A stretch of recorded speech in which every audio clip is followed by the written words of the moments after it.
brought to you by Nova शुद्ध घी। जब जब खाए दिल खुश हो जाए, सदियों का नोवा शुद्ध देसी घी, सपना स्वस्थ भारत का। I love घी। नमस्कार, आप देख रहे हैं न्यूज तक। मैं हूं आपके साथ अनुराधा तंवर। बिहार विधानसभा चुनाव को लेकर हर कोई अपने अपने तरीके से चर्चा कर रहा है, सवाल पूछ रहा है। और इस वक्त जो सवाल हर किसी के जहन में है वो ये कि महागठबंधन और एनडीए में सीटों का बंटवारा आखिर कब होगा। बात करेंगे एनडीए की और एनडीए में शामिल चिराग पासवान की।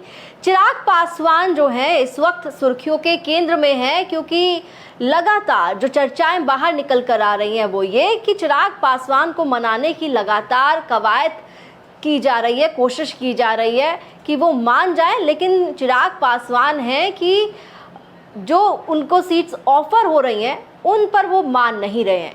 कितनी सीट्स चाह रहे हैं, खबरें तो ये हैं कि 50 से 55 के बीच चाह रहे हैं। अब बीजेपी उनको कितनी देना चाह रही है, इस पर बातचीत करेंगे। कहाँ पे जो पेच है फंसा है सीट शेयरिंग को लेकर, उस पर बात करेंगे। हमारे साथ जुड़ रहे हैं एडिटर आज तक सुजीत झा। सुजीत जी, बहुत बहुत स्वागत आपका। नमस्कार सुजीत जी, आखिर चिराग पासवान के मन में क्या है? आज उन्होंने एक लंबा चौड़ा पोस्ट लिखा ट्विटर पर, एक्स पर। उसमें वो कह रहे हैं कि पापा हमेशा कहा करते थे, जुर्म करो मत, जुर्म सहो मत, जीना है तो मरना सीखो, कदम कदम पर लड़ना सीखो। ये क्या संदेश दे रहे हैं चिराग? देखिए, सोशल मीडिया पर अपनी भावनाओं को व्यक्त करना अलग बात है, लेकिन जो वस्तुतः स्थिति है वो भी देखना पड़ेगा। वैसे तो केंद्रीय मंत्री जीतन राम मांझी ने भी अपने पोस्ट पर रामधारी सिंह दिनकर की कविता लिखी है। जहां तक चिराग का सवाल है, चिराग अभी सहरबंदी गए हुए हैं अपने पैतृक गांव, और उनके पिता की आज पुण्यतिथि है, इसलिए वो वहां पर श्रद्धांजलि अर्पित करने गए हैं। और उनके साथ पूरा जो उनकी पार्टी है वो भी गई हुई है। आज वो शाम तक पटना लौटेंगे, फिर रात तक वो दिल्ली भी चले जाएंगे।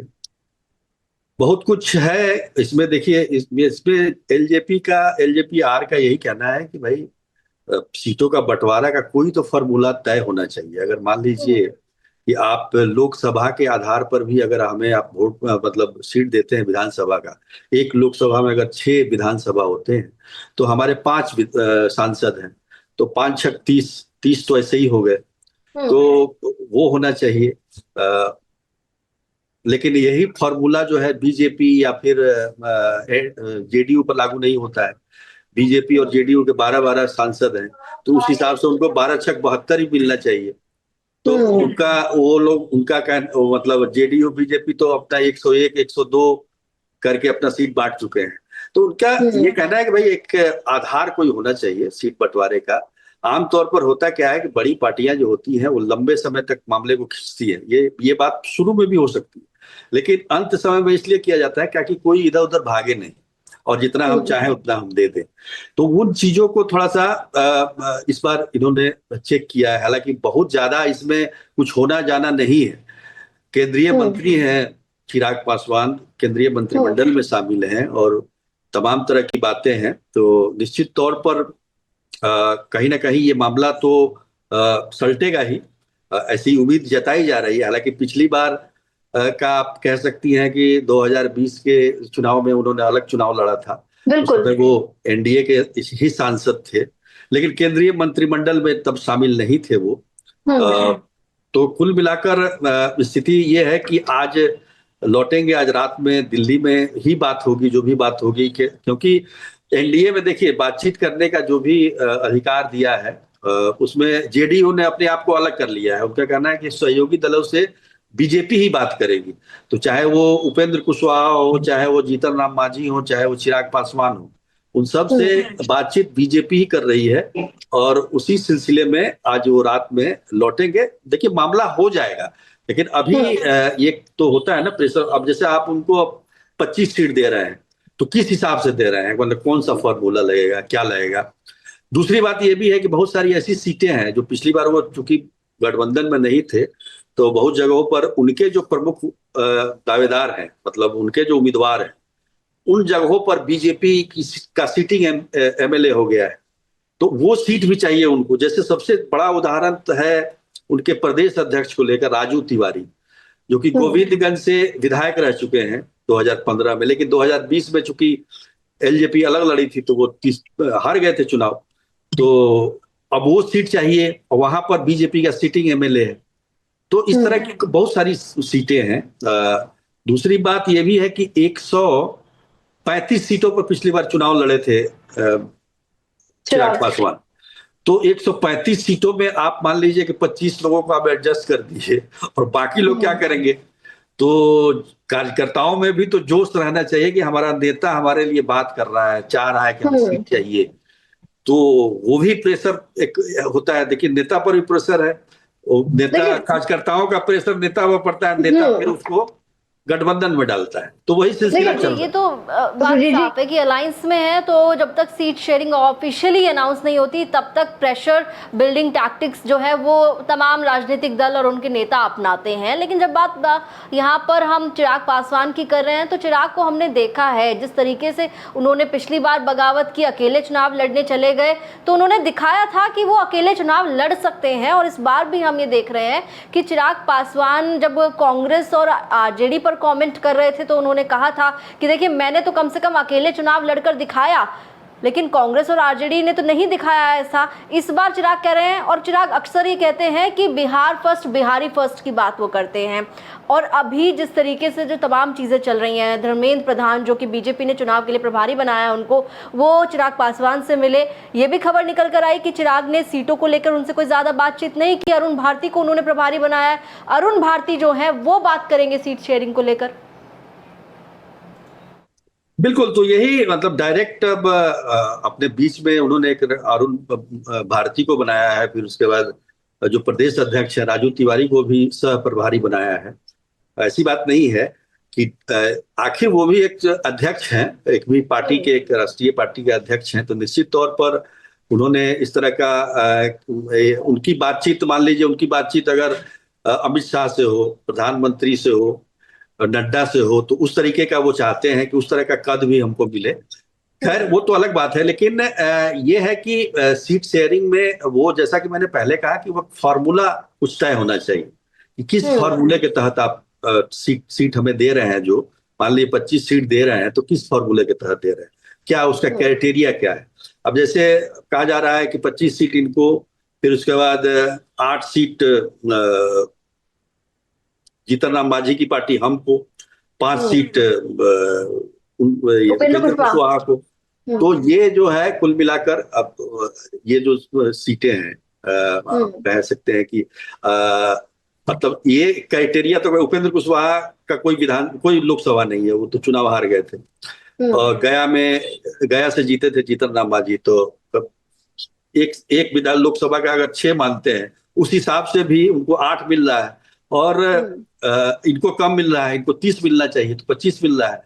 तो यही सब चीजें हैं। दूसरा ये है कि उनकी कुछ शर्तें हैं, जैसे कि मैंने पहले कहा कि 135 उम्मीदवारों को उन्होंने पिछली बार खड़ा किया था, तो उनको एडजस्ट भी तो कहीं ना कहीं करेंगे। जैसे कि आयोग हो गया, बोर्ड हो गया, उस सब में भी उनको जगह मिले, तो इस तरह की बातें हो सकती हैं। या फिर राज्यसभा में 1 सीट मिल जाए, वो भी हो सकती है। तो कहीं ना कहीं बात जाकर थमेगी जरूर, कहीं ना कहीं बात। आप कह रहे हैं सुजीत जी, आप कह रहे हैं कि मामला सुलझ जाएगा, बात ठहर जाएगी, लेकिन मैं ये जानना चाह रही हूँ कि हमने चिराग पासवान को देखा कि अकेले चुनाव लड़ने का उनके अंदर मादा है, चुनाव लड़ा उन्होंने। अभी भी हमने रिसेंटली नहीं लड़ा उन्होंने, ठीक है मैं मानता हूँ कि लड़ा। हाँ। 135 सीटों पर लड़े 243 में, और एक तो उन्होंने केवल अधिकतर उन्होंने सबसे ज्यादा जेडीयू के खिलाफ चुनाव लड़ा। कुछ सीटों पर छोड़ दिया जाए, बीजेपी के उम्मीदवार भी थे, लेकिन जेडीयू के जितनी सीटें थी सब उनके खिलाफ लड़ा, पूरा 243 पर नहीं लड़ा। उसके बाद आप देखिए कि उसका नतीजा क्या निकला, केवल 1 सीट आई हुई, बिल्कुल 1 सीट।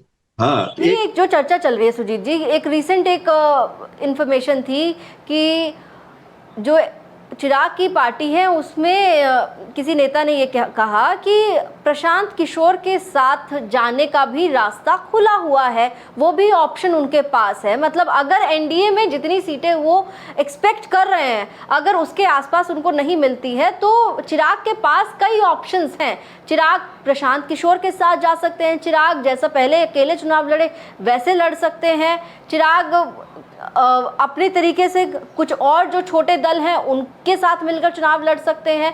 तो क्या लग रहा है आपको कि ये जो फिलहाल अभी एनडीए के अंदर चिराग ने अपनी हामी नहीं भरी है सीट्स को लेकर जितनी उनको ऑफर की जा रही हैं, उसके बाद अब आने वाले दिनों में क्या चिराग मान जाएंगे, क्योंकि वक्त ज्यादा नहीं बचा है?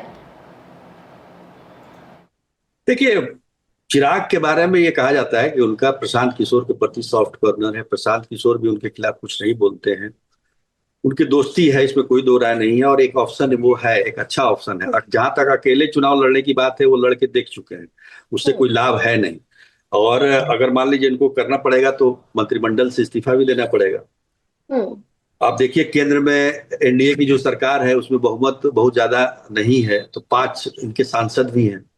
तो बीजेपी भी दबाव में है इस बार। ऐसा नहीं है कि पिछली बार जैसे जेडीयू ने आरोप लगाया और बिहार में जेडीयू और बीजेपी का गठबंधन जब टूटा एनडीए का 2022 में, तो उसके पीछे एक बहुत बड़ा कारण ये भी था कि चिराग पासवान को बीजेपी ने ही खड़ा कराया है। इस तरह के आरोप जेडीयू की तरफ से लगे और आज भी जेडीयू के लोग बोलते हैं इस बात कि जानबूझकर हमको लगभग 35 सीटों का नुकसान हुआ था जेडीयू को चिराग पासवान के इस कदम से। तो कहने का मतलब ये है कि बहुत सारी चीजें इस बार चल रही हैं। निश्चित तौर पर कौन सा रास्ता इनके लिए अच्छा रहेगा, एक चीज बहुत साफ है, बिहार में एक जबरदस्त वैकेंसी है अभी।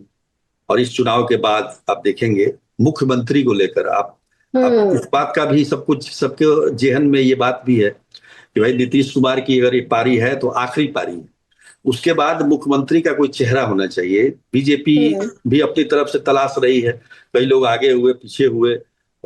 चिराग पासवान को लगता है कि कहीं ना कहीं उनमें वो कैपेबिलिटी है, वो मुख्यमंत्री के उम्मीदवार हो सकते हैं, दावेदार हो सकते हैं।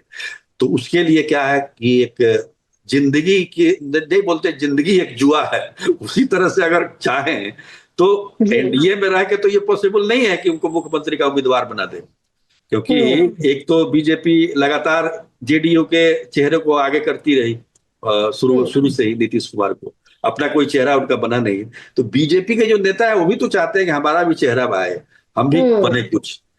तो वो इस तरह की का सिचुएशन बन नहीं पा रहा है। तो ये बड़ा पेशोपेश में है और देखना होगा कि भाई ग्राउंड रियलिटी क्या है, कहाँ आप पहुंच पा रहे हैं। अभी की परिस्थिति में इतने कम समय में अगर यही काम आप करते पहले से कि अलग से चुनाव लड़ना है, अलग से तैयारी रहती, फिर आनंद फानंद में आप उम्मीदवार उतारेंगे, फिर वही हाल होगा। अभी तो लड़ाई जो बिहार में चल रही है उसमें 2 धाराओं के बीच में चलती है ना, लालू के विरोध में और लालू के पक्ष, यही चल रहा है अभी, आज भी चल रहा है यही।